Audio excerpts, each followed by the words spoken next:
it doesn't pay the gas to get to the gig and everything else. And so, in the other cities, when I go out on the road and stuff, I mean, man, they charge a cover. And there's never any bitching about the cover like I see there is in Tulsa sometimes, We went out of state for the first time as a band to Arkansas earlier this year. We went and played Little Rock. And there was a cover. Nobody complained. Yeah. And that was kind of shocking for us to see. Because last week, when we played Bands Against Suicide, where the money was going to the American Association for Suicide Prevention. Yeah. And it's on the fucking sign. Yeah.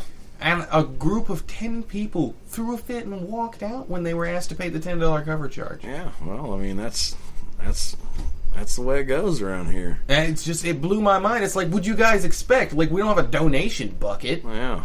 Well, and when I go out on the road, like this place to play in Chicago, it's usually like $15 to get in there. And they have two, the bigger rooms, like 400 or 600 people can fit in there, so they have bigger concerts there, and that's another story. But if you want to come over to the side, I usually play the smaller stage. It's $15 to get in there. Now, that doesn't count the parking is, however much that's going to be. And then you get in there, and there ain't no such thing as a $2.50 beer. I mean, those beers are $5, $6, $7, and the cocktails are up more than, it's a different economy, really. And so people come around in Tulsa, and they pull right up to the front door, no parking, no nothing. They go in there, and this band's going to be playing, 4 or 5 hours, or 2 or 3 bands will be playing 4 or 5 hours, and you have a hard time getting $10 out of them. It's like, well, don't come in here and tell me about your $800 Fleetwood Mac weekend, because Stevie Nicks doesn't give a shit about you. She doesn't need your $10. She doesn't need your $800. We really need it. And so I wish more people would kind of come around to that way of thinking, I mean, maybe the downtown places are a little different, but, as a whole, it's like everything's no cover. And it's kind of like the old perception of, well, if it doesn't cost anything, it must not be worth anything. That's, that's a psychology point altogether for another show, probably. And it's changing, because, those 10 people didn't want to pay the cover, but we still had a lot of people in that room. We played in front of a lot of people. And people are valuing live music again. And that's what this podcast is all about. It's giving us a chance to talk about it on Monday through Thursday when we're all not working. Yeah. Yeah, I mean, live music's where it's at. I mean, I just, I think just the feeling that I get from a lot of other places is there's not much of it like there used to be. It used to be like every place had a band all the time, and there was music all the time. And it's different. There's not as many people going out to those bars and venues. There's other things happening. So you almost have to kind of like entice the people with something more than just this is a bunch of people standing up there playing the same old stuff. You got to make it exciting for them, like an event. Like an event. You gotta have and I think of gimmick from a totally another world from what most people might, but you gotta have a gimmick. Yeah. You gotta have a gimmick, and that's what makes Dixie Rex so successful. Shout out to those guys. Mm-hmm. They got a shtick, and it works, and it's fantastic. And same thing with... I need to let them hear that Garth Brooks deal I did. Yes. Yeah, I mean, they'd probably get a kick out of that. Yes, you certainly should. When I listened to that, I was like, man, this guy needs to check this song out. Yeah, and, at the same time, like, we saw Madewell, last time we played with them. They do a punk rock cover of... Or I'd call it punk rock. They might say something else in regards to its genre, but they do a fantastic cover of... the Dire Straits song Sultans of Swing. Oh, yeah. And they start it straight. Yeah. Traditional. And then in the middle, you got to stop this whole everything and take off, and it fucking kills me every time we see him do it. Mm-hmm. So I think that, those changes are definitely ones that you're seeing from a perspective different from Roger or Martin or myself or probably a lot of people out there. Yeah, man. I mean, the times when we can really spin it up and really do well is, in the times when all this stuff's working together. I look at it like when I go to a venue, they're partners, and we're trying to have a successful show here. And, you know, if I can't get any support from the venue, I'm not likely to go back there. You know, I want people there to see us perform and reach with our music, but I also want to make sure this venue stays open. But if, you know, if they don't want to help us, I'm just not too really, you know. And when I say help us, I mean I'm not talking about, you know, anything complicated. I mean talking about, you know, I do up flyers every week, you know, put them all over social media. Well, why can't they do the same?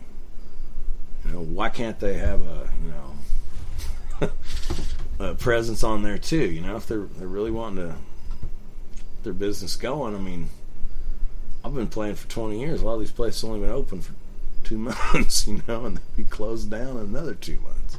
It's like, so I think that business is, you know, it's a blurred line between business and fun, and it's really a challenge. Well, we're nearing the very end of our podcast here, so we're going to do a couple of quick hit questions, okay? Okay. All right. So, best show you've ever seen? Oh, man. That's a toss-up, of course. I mean, I'd have to say, like, Waylon Jennings at Worlds of Fun in Kansas City in, like, 1984. I mean, that was pretty freaking awesome. Or, like, I saw Frank Sinatra the last time he played in Tulsa. I took my mom, who was like, you know, Frank Sinatra was her teenage idol. That was great. You know, God dang, I've seen probably 250 rock shows. Some bands, I've seen the Crows probably 15 times. I've seen Government Mule a bunch of times, you know. Man, it's tough. You can't give the people another non-definitive answer. I'm not going to let you. You got to. It's tough to even name one. The best show I've ever seen. God, that's tough, man. You know, they're all good for one reason or another. Ladies, if you're looking for commitment, this is not the man. This is not the man. I'm talking about the greatest show I've ever seen. I mean, wow, that's a tough one.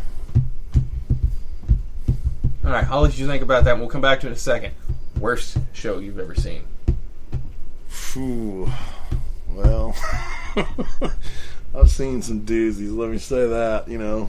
And I mean, man, when you just got to think. I mean, some of these guys have been out there on the road for months and months and months, and just, you know, it's just grueling. Especially, you know, you throw in some drinking and stuff like that. And, you know, sometimes they're just not on. And that's what I've noticed a lot in the modern time is, though, most of them are. They're consistent. They're, you know, and that's what you got to strive for, is try to be consistent. And the worst show I've ever seen, God, I don't, you know. I've seen some stuff I thought could have been better, but, you know, I'm not the artist. I'm there to kind of, whatever they're going to do, I'm going to respect that. And, hey, if they sounded rough, I've sounded rough too, so I can't really say that either. You ever thought about running for mayor? Mayor of Foyle? Start a political Mayor of Foyle? I don't know. We have one. That'd be fun. We have one. Is it an appointed job, or you got to run for it? It's a politically elected position. Really? It is. It definitely is. Okay, so I'll give you what I feel like mine is, and maybe that'll jog something in your memory, because this is also a show that we played. Because back when I was a kid, we had no money. Family had no fucking money. So if I wanted to see a show, I had to be on the bill. Yeah, right. So we got booked to play this show at Kane's Ballroom in the small stage. And it's us and, you know, metal bands and I'm like, guys, we have a saxophone on 3 songs. Like, what are we doing here?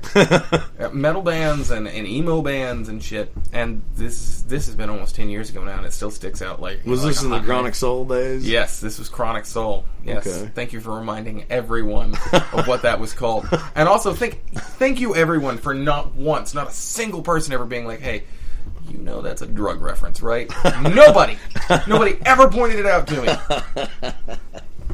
Not once. That's funny. Oh, it's good. It's just so we're on this bill, and they're like, oh, it's some acoustic acts before you, and then a keyboard player, and then you guys go ahead and set up. We get all our shit put up there, and the first acoustic guy,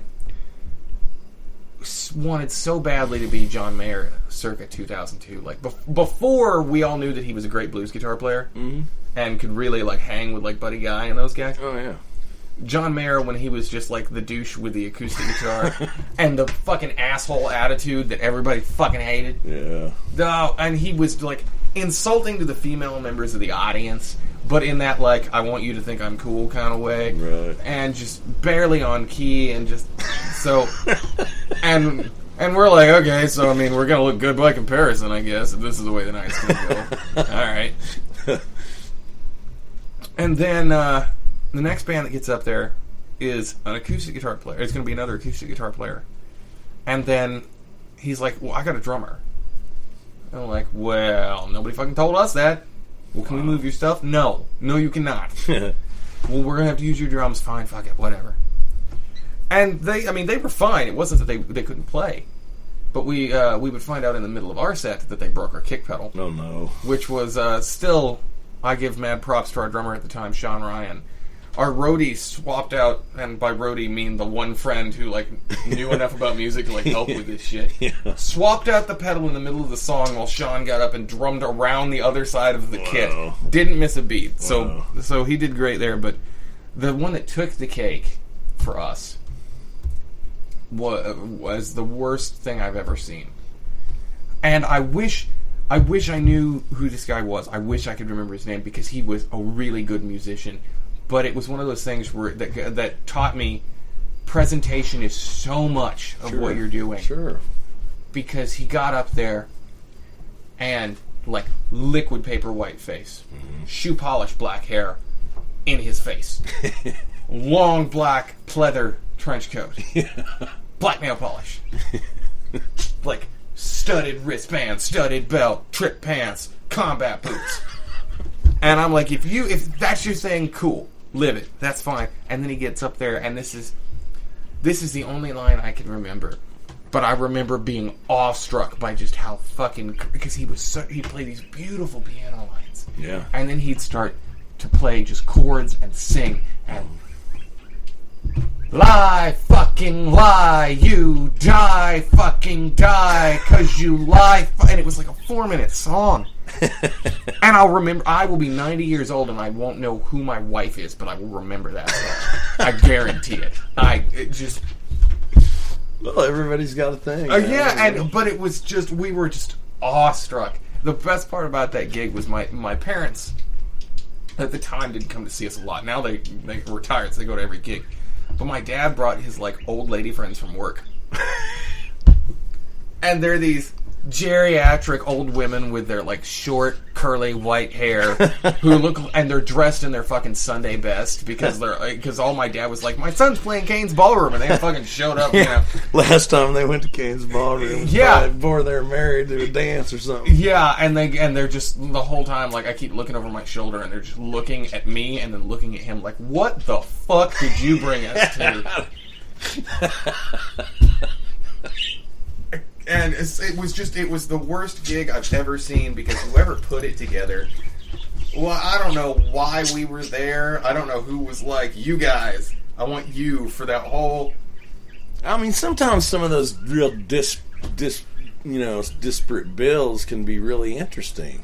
We played on one 2 weeks ago at the Bands Against Suicide. It was a lot of different stuff that worked. Yeah. But this was 2 acoustic acts, an emo piano player who I really feel like probably needed to see a therapist and maybe some Prozac, and then some high school juniors who kind of thought they knew what they were fucking doing, who super didn't, and then a metal band who was pissed when everybody went home because they were not great and they, like, berated the audience.